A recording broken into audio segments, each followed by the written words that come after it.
you talk about this idea of turning a presentation into a conversation.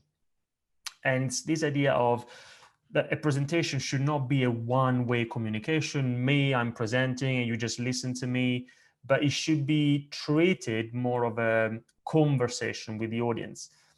Could you tell us more about this? Do you have any advice or tips or recommendations there?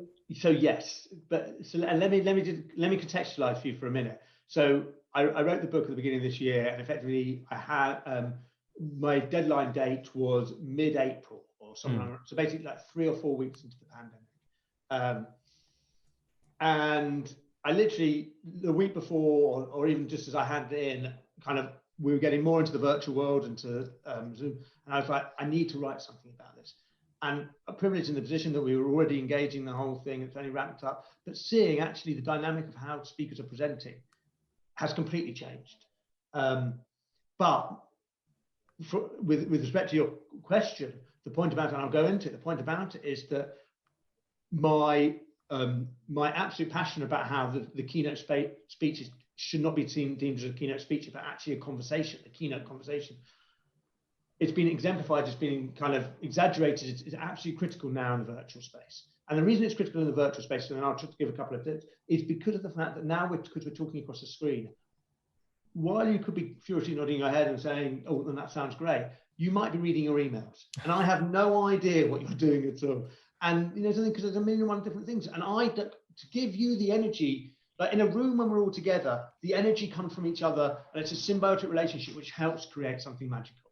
Whereas actually here, I'm staring at a computer and a camera. That's what I'm staring at. And I love the fact that I can see you, and I love being able to see people, but it's not the same as having you in the room. So I need to engage with you more. And the way I can engage with you more is actually by provoking you and getting you to be part of this whole thing. And kind of, if I believe this in the physical space, and still do, even more so in this virtual space. And so it becomes over the fact of how can I engage you more, is because I want you to think, and I want you to respond, and I want you to answer questions. So rather than me saying, hi, I'm Nick, and then start talking about what I'm going to talk about, pose a question and then say to them, like, kind of drop it in the chat box, kind of come back to me on the whole thing, and actually start formulating the conversation rather than the speech. Why? Because I know my content.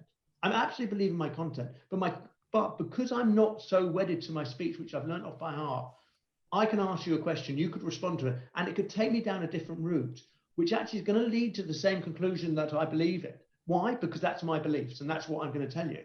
But how I get there is going to relate to you more than it's going to relate to me, because actually I'm going to go on a path of giving you what you want in the way that you want it. Because although I thought I was going to tell you about this story in this way, realistically, you're not interested in that way. If I told you about it in this way, then great, you've understood more.